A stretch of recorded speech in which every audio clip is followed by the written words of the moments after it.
Hello everyone, myself Ravindra Hegde. Welcome to Business Research Methods. Today let us continue the data collection in business research and let us understand attitude measurement in this session. What is an attitude?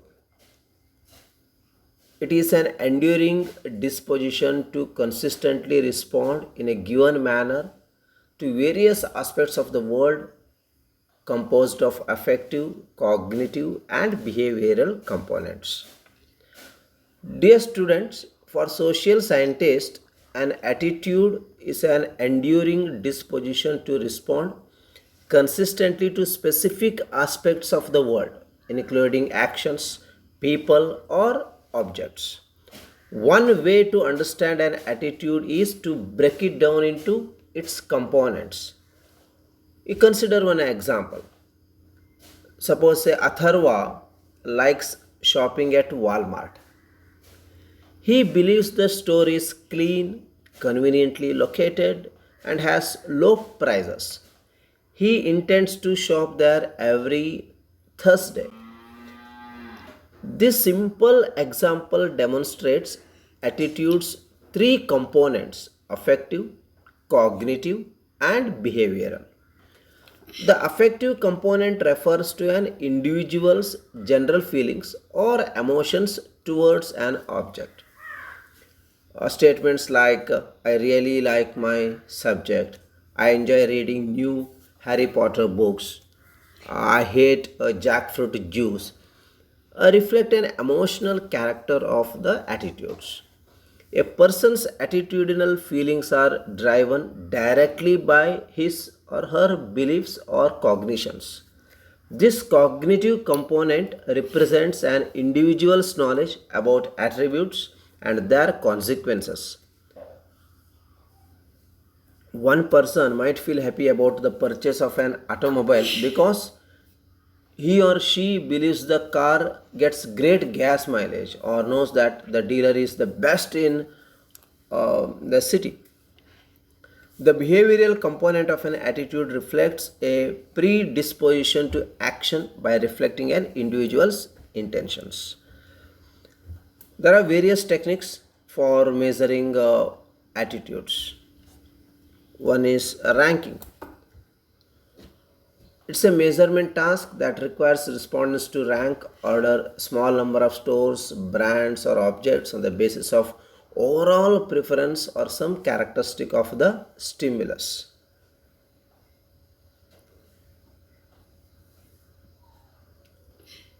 Rating.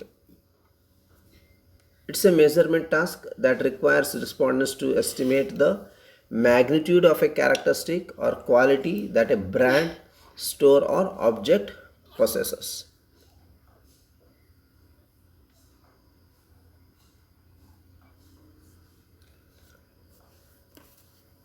Sorting. It's a measurement task that presents the respondents with several objects or product concepts and requires the respondent to arrange the objects into piles or classify the product concepts.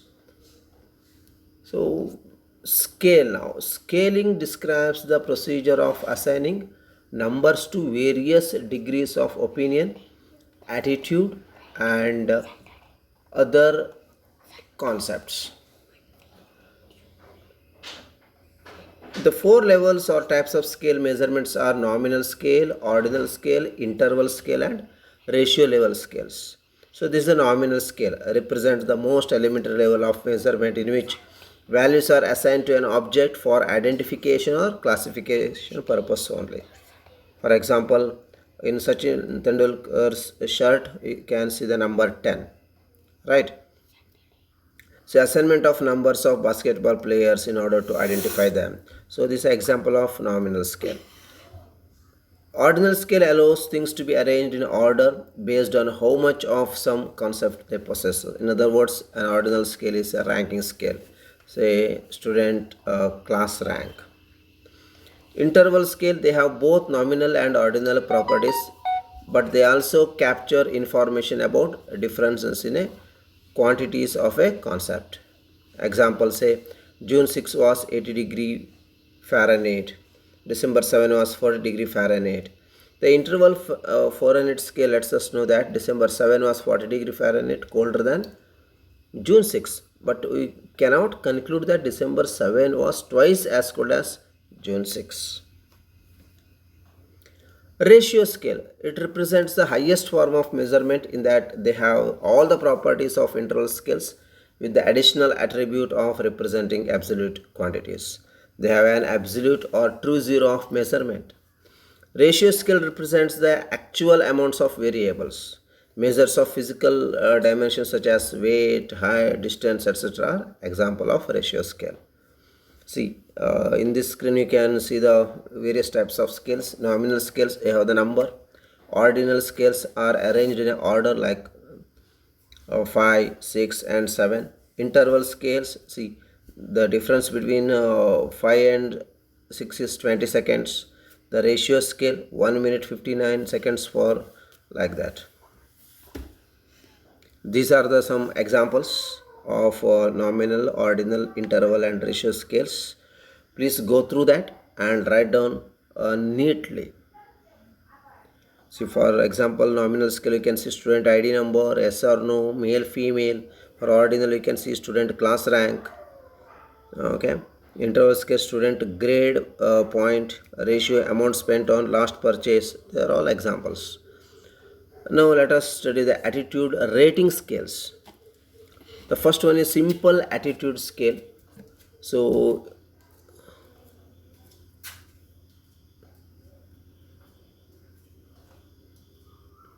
a rating scale that consists of several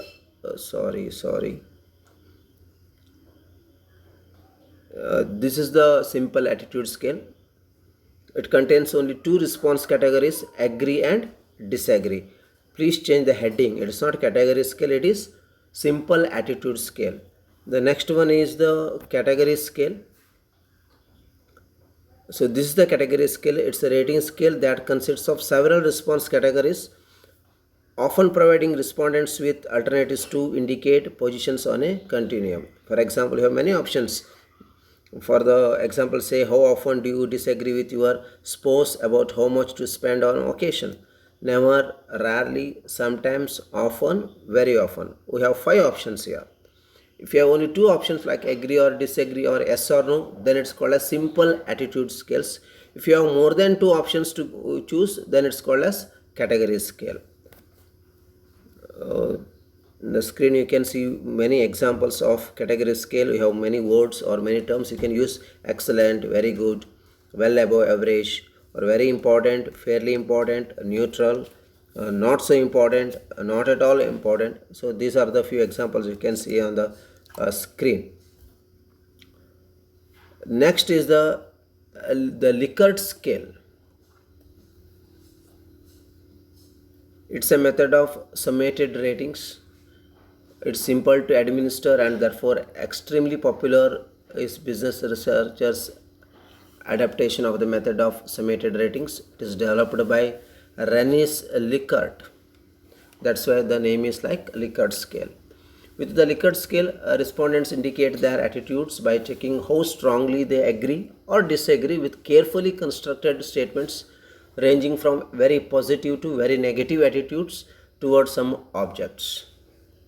Individuals generally choose from approximately 5 response alternatives: strongly agree, agree, uncertain, disagree, and strongly disagree, although the number of alternatives may range from 3 to 9. So in the example you can see, in buying food for my family, price is no object. So here researchers assign scores or weights to each possible response. In this example, numerical scores of 1, 2, 3, 4 and 5 are assigned to each level of agreement respectively. For strongly agree, they have assigned rank 1, disagree for 2, for uncertain they have assigned 3, for agree it is 4 and for strongly agree it is 5. Next is the composite scale. A Likert scale may include several scale items to form a composite scale. Each statement is assumed to represent an aspect of a common attitudinal domain.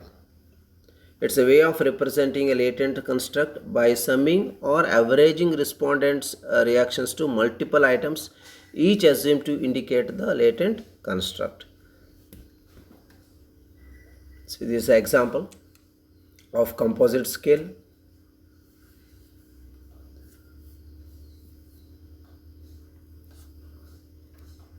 Next is semantic differential. It is actually a series of attitude scales. This popular attitude measurement technique consists of getting respondents to react to some concept using a series of 7-point bipolar rating scales. Bipolar adjectives such as good and bad, modern and old fashioned, or clean and dirty anchor the beginning and the end of the scale. The subject makes repeated judgments about the concept under investigation on each of the scales. This is an example of measuring attitudes towards supermarkets. So we have like inconvenient location up to convenient location, low prices to higher prices. Okay. So for scoring purpose, a numerical score is assigned to each position on the rating scale. Traditionally, score ranges such as 1, 2, 3, 4, 5, 6, 7 or -3, -2, -1, 0, +1, +2, +3 are used.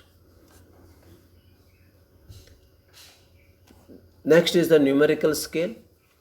It simply provides numbers rather than a semantic space or verbal descriptions to identify response options or categories. For example, a scale using 5 response positions is called a 5-point numerical scale.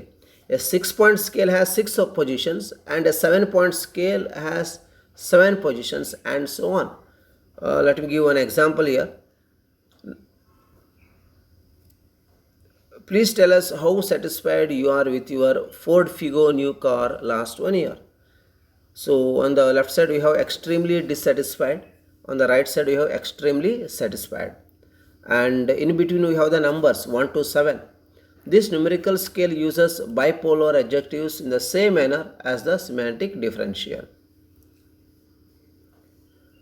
Next is the Staple scale. It's named after Jan Staple. He developed this Staple scale during 1950. It's a measure of attitudes that consists of a single adjective in the center of an even number of numerical values.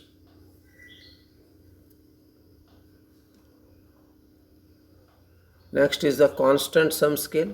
It requires respondents to divide a fixed number of points among several attributes corresponding to their relative importance or weight. For example, say divide 100 points among the following characteristics of a delivery service according to how important each characteristic is to you when selecting a delivery company. You have to give the points here or in percentage to make a sum of 100. Accurate invoicing, package not damaged, delivery as promised, lower price. So one may give like 25, 25, 25, 25 or 50 and then 30 and 10 and like that. Next is the graphic rating scale. It allows respondents to rate an object by choosing any point along a graphic continuum.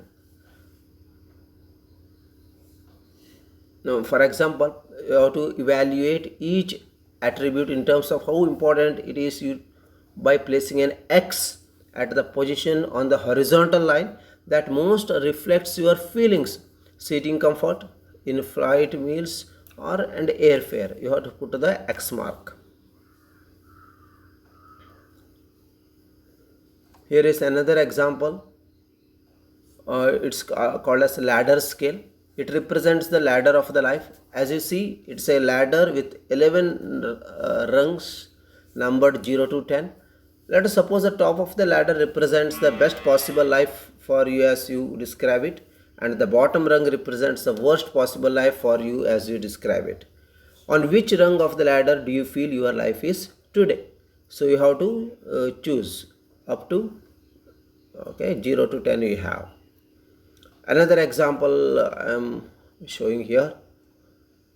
Research to investigate children's attitudes has used happy face scales.